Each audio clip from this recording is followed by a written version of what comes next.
Back from the dead.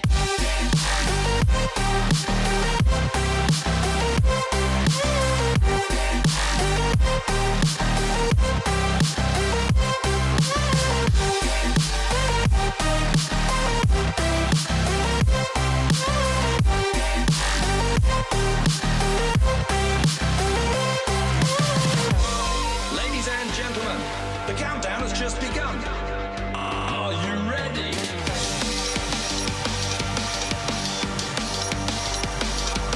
Let's go. Now we're back from the dead.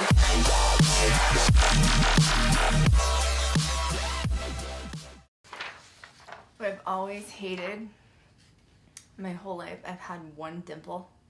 I have like a little one, like, but why is it up there?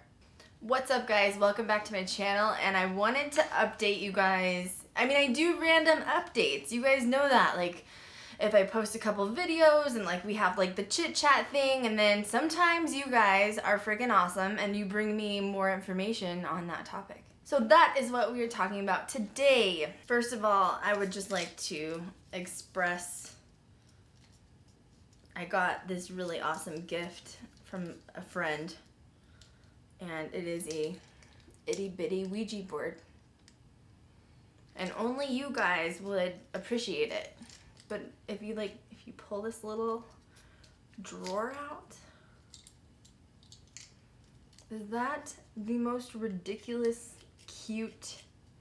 I mean, like, who doesn't need a Ouija board to go on your keychain? All right, Amy Allen, let's chat. I got some haterade, not bad. I'm not really worried about it. You know, I'm not really worried about it. I got some people that are like some really hardcore Amy Allen fans, and you know, even though I critique these shows, like, I've never said I hate anybody or I hate the shows, because more than likely I have friends that are a PA or a production assistant or a producer on set with some of these shows. So just because I critique these shows doesn't mean I hate them. It doesn't mean I hate the television personalities. Anyway, got some people, there's like some hardcore Amy Allen fans, and they were like, it's not fair, you're not being fair. That's why it took her so long to come out to the public, you know, and admit that she's psychic, because she was afraid she was going to get made fun of. And that's why in the first few episodes you saw of her, she doesn't claim to be psychic. I don't buy that, but okay.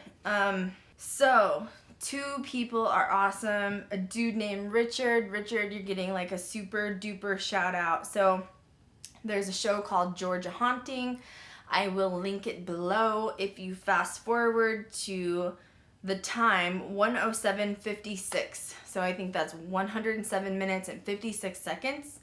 You will see the section about Amy Allen. Another one, Cassandra, you're getting a shout out. So I own pretty much every haunted season or haunted show on season. So this is A Haunting. It premiered on Discovery Channel. This is seasons 1 and 2. This is not, you know, the authentic type of filming where they're doing documentary style. This is more reenactments, interviews with witnesses and people that went through stuff.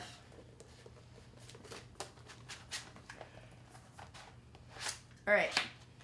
So this particular set, I think I got on Amazon. It comes with 3 different DVDs. Main reason I buy these is to reference them if I need to watch something right away for you guys. Cassandra started researching for me, and you are awesome, Cassandra. I'm trying to find the episode that she found. I actually watched it. Oh, it's in my MacBook. No wonder I couldn't find it. It's because I was watching it. All right. Okay. Disc 1, which is A Haunting Season 1, Episode 4, which is titled Cursed. It's right here.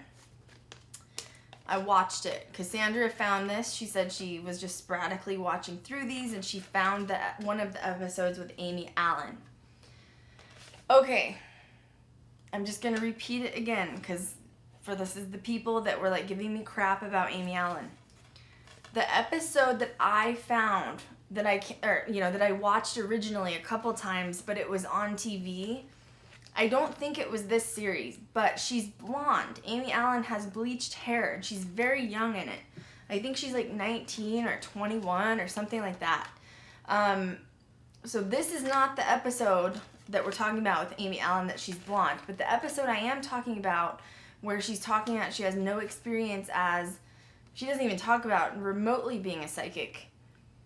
I can't find that one. So if you guys ever accidentally watch it on TV or run across it online, Amy Allen is blonde. I have looked her up on Wikipedia and everything that, her agency claimed that she has been a part of, and none of those episodes are the episode I'm talking about. So I don't think she claims this episode, probably because she doesn't want people to know where she started, ghost hunting, and now she's this full-blown medium. Anyway, Cassandra found this episode, which I think I've never seen this before. Actually, this was sporadic. Now, she doesn't have blonde hair in this. In this episode, Amy Allen is talking about a location that she's investigating as a paranormal investigator, okay? And she's talking about the woman on this case that she did is a full-blown medium. Now, what's even more interesting about this episode that I watched with Amy Allen, the medium on the case that Amy Allen is talking about, that she can see things, and it's a lot how Amy portrays herself now. What does that mean? Take it as you want it. I don't know.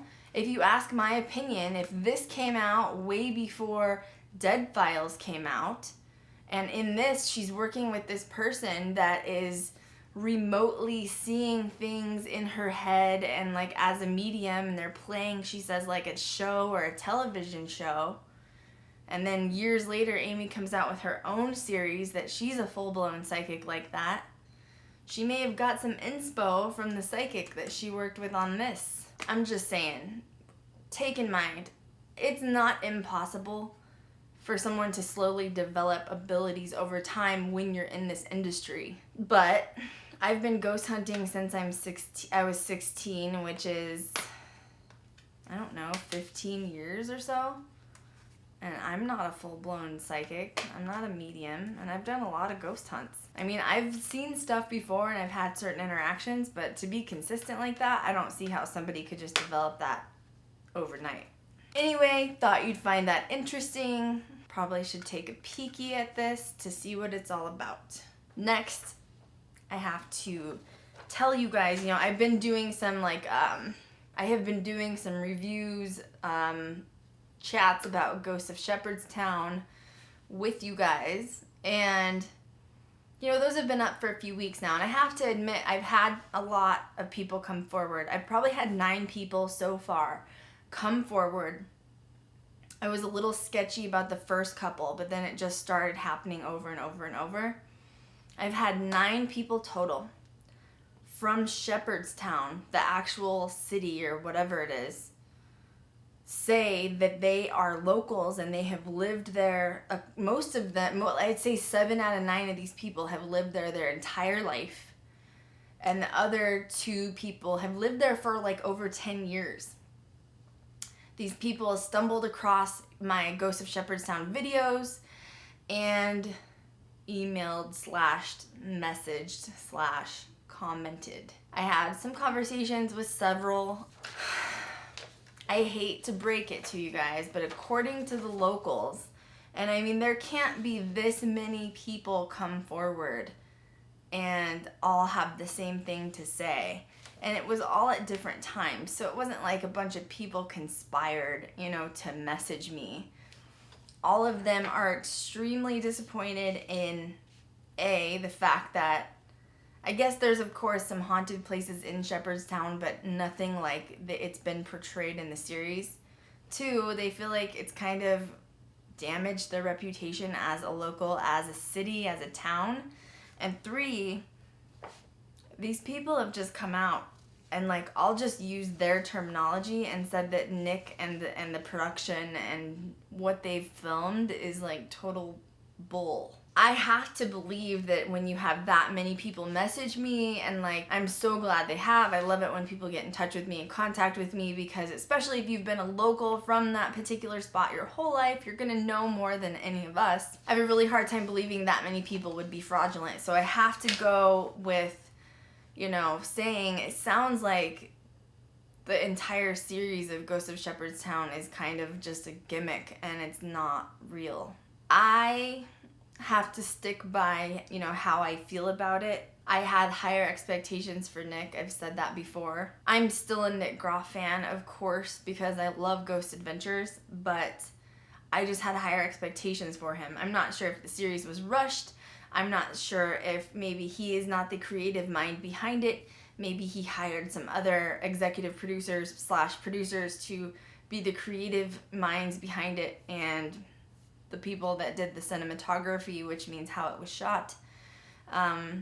But it sounds like he didn't do the citizens of Shepherdstown well. They are very disappointed in his show, his series, and the way their town was portrayed. I just wanted to forward that information to you guys. Most of them were like, you know, I love you, Krystal, you're so awesome, and you like to bring the truth out, and, you know, we're all following you and subscribing to you. And since I'm a local, please forward this information to the public. Okay, the last topic that I want to talk about has to do with my other video I posted, which is in regards to me talking with John about, you know, possession, and I think that I've witnessed possession during paranormal investigations a total of 3 times with 3 separate people. And I just thought this was a really good time to bring this topic up. So on July 7th, 2016, so barely a month ago, there was a guy, and you guys, if I say his name, I'm going to butcher it. So I'm going to put it in text, hopefully somewhere in this area. He was found unconscious. Okay, so let's call him G, okay, because his first name starts with a G. I'm sorry, I just don't want to butcher it. So G was a television personality on a sci-fi series in Australia called Haunting Australia. Apparently he was widely known. He's from India. He lived in India, but the show was on in Australia and probably a few other countries. July 7th, he was found unconscious in his bathroom. Apparently the family heard some sort of big thud. He fell onto the ground, and nobody discovered him until after an hour. Apparently his wife knocked on the door.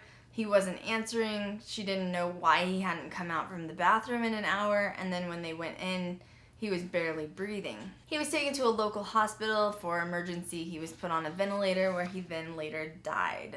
When this first came out, a lot of journalists, reporters reported on it being some sort of a mystery death, and it was claimed that all of his castmates from the show on Sci-Fi came out saying that he died mysteriously. The circumstances surrounding it were mysterious, and they believed that he had some sort of dark attachment / possession, and they believed that was how he was killed. Later, it was finally revealed that he died of acute asphyxiation.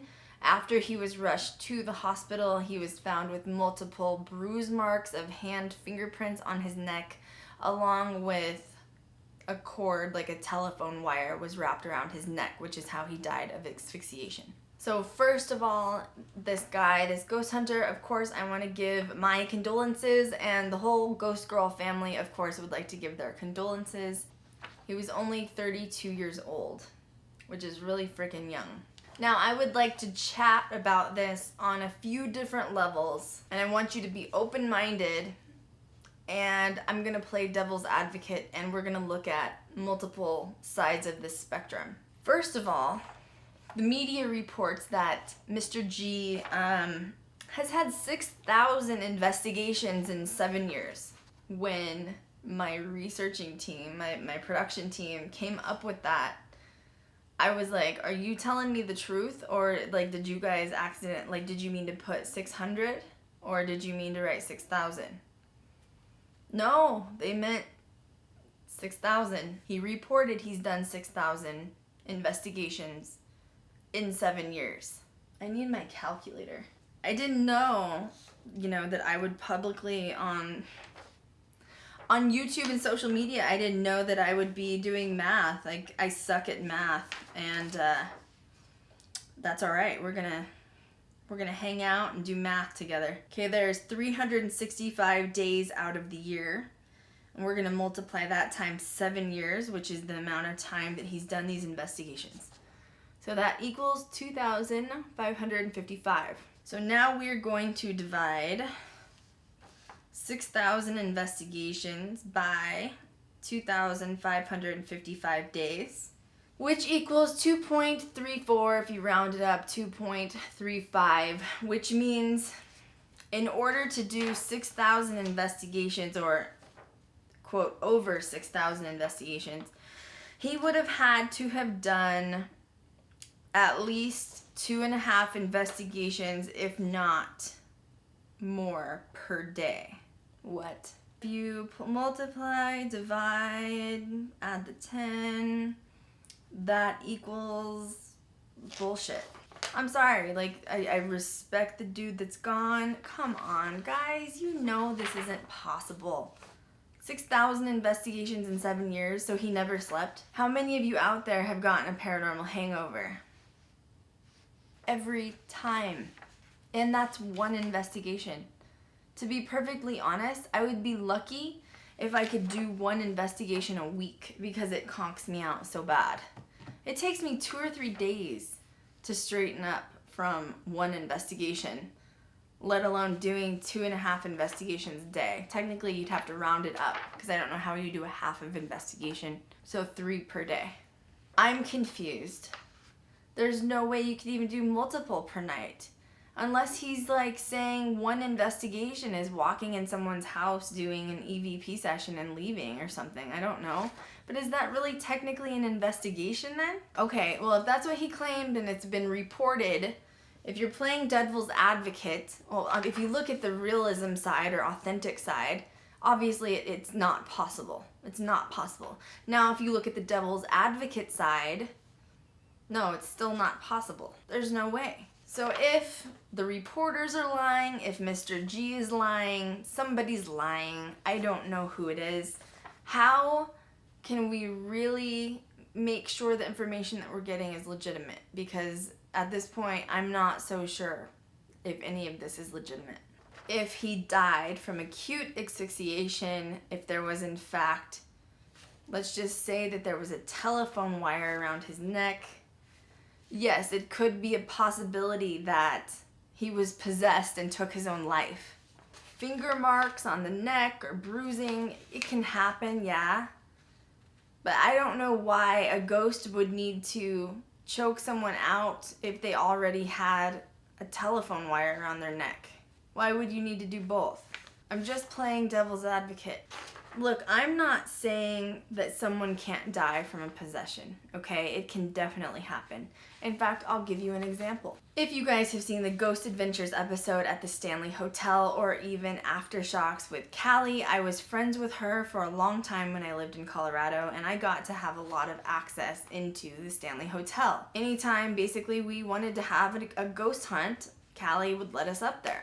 If you remember on Aftershocks, Callie was talking about her experience with a negative dark force from the Stanley Hotel, and she believes it was related to a man that committed suicide in a particular room on the 4th floor. Let me chat with you a little bit about the backstory on that. The most recent death that happened at the Stanley Hotel, this gentleman checked into the Stanley Hotel one night and never checked back out. They sent the cleaning crew in, they thought maybe he left without checking in at the desk, and found his body. The gentleman had taken I don't know if it was helium, it was some sort of gas tank that had some sort of, I think it was helium, but I'm not for sure. He hooked up this like clear hose to it, put it inside of a trash bag, wrapped the trash bag over his head, and basically breathed in the gas until he died. They talked to his family. His family claimed that he said he had a possession going on. I think that there was a suicide note left with the family, and he claimed basically that this entity was forcing him to commit suicide. The backstory with Aftershocks and the Stanley Hotel is that they decided to After homicide detectives came in to make sure that the man wasn't murdered, it was deemed that he was not murdered. The hotel staff at the Stanley Hotel went in, they removed the bedding, the bed, the mattresses, all that stuff because he actually died on the bed. And they closed down the room and decided to not allow anyone else to stay in there overnight. Last as I knew, the room was still closed. I know it's on 4th floor. I want to say it's 428, but that might be wrong, so don't quote me on it. After the room stayed shut for a while, I think maybe a month, Callie and the resident psychic at the time at the Stanley Hotel decided to go in to see if his spirit or this person had moved on. Callie probably made some mistakes. She stayed in there a little bit too long. I think she left herself a little bit open and vulnerable to it. And she thinks that she got an attachment from this dark force. Through Callie's EVPs and ghost hunting, she thinks maybe the entity took possession of the man and even in death. And basically the entity, whatever it was, if it was human or not, merged with the man's spirit, and they still may or may not lurk at the Stanley Hotel. Since there was some sort of a suicide note that was left claiming that this man had the attachment and the thing was going to force him to kill himself, that would lead to high probability of an example of someone dying due to a possession.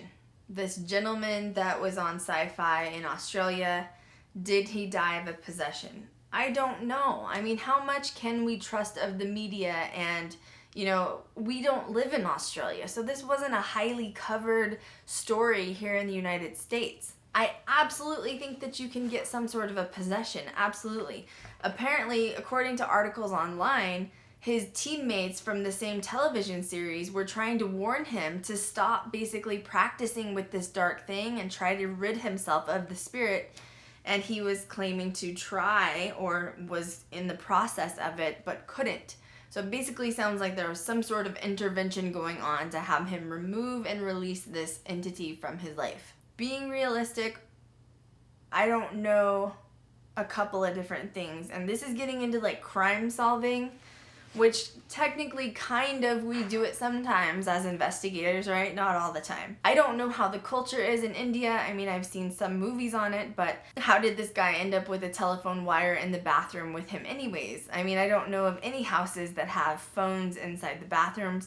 Maybe their culture's different and maybe they do have telephone wires in the bathroom. If not, that means at some point either him or his possessed self took a phone wire with him into the bathroom and killed himself using that wire. Yes, there were fingerprints on his neck.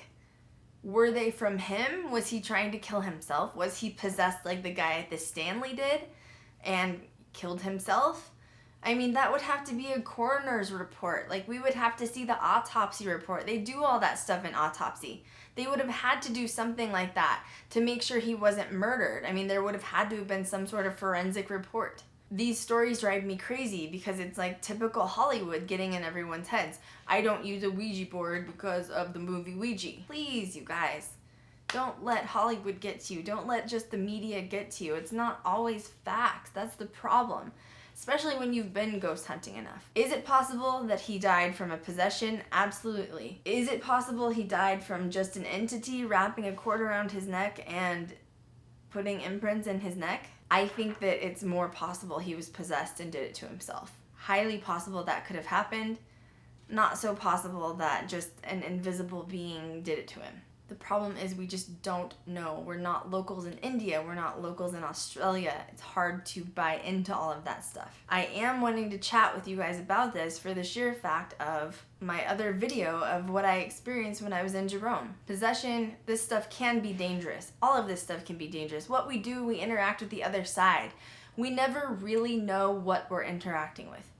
I know on my channel that I've preached up and down saying that I don't like the dark stuff. I'm of the light. Yes, I truly believe that. But I can't predict when I'm about to encounter something dark. Nobody can. You have to be prepared. You have to be knowledgeable. You have to educate yourself on it.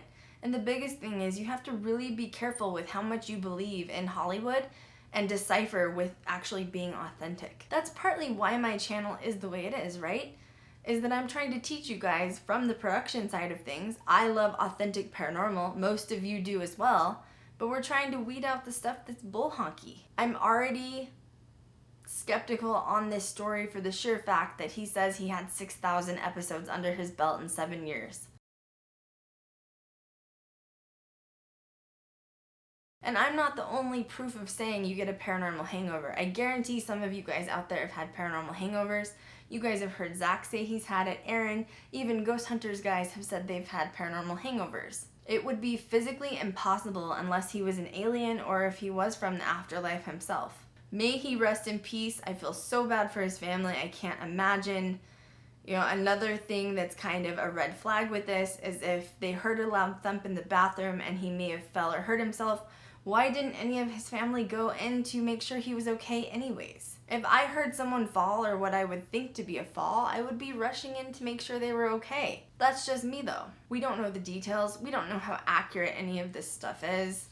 I do know that it sounds terrifying. If you put inside of a journal or some sort of a blogging post that a ghost hunter died of bruising around his neck and a telephone wire wrapped around his neck, and that he had a claimed possession or they think it was an entity that did it, of course that sounds terrifying, that an invisible being could choke you out at any moment. But it's more highly possible that he was actually possessed and may have did it to himself. Please be careful what you guys read out there. Please be careful what you buy into. Just be safe is the biggest thing. I haven't done probably some of the best decisions in the past when I think I've witnessed possession. But when you're in that moment, things change. And sometimes, honestly, the stress of the moment can cause you to brain dump memories and things you've learned of how to deal with things. You have to just study up on things. You can't provoke. That's just my opinion. You have to go in smart. You have to make sure you realize that you don't know what you're dealing with. Some of this stuff is more powerful than you would ever know. It's ever changing. The door is always revolving. There's always more to learn. And be leery of someone that walks up to you saying they know everything, because it's impossible. This field is evolving as we speak. Please like my video. Please subscribe to my channel if you don't already. Leave me good comments below. Anything you guys want to hear or chat about next. And I will catch you guys next time. Back from the dead. Back from the dead.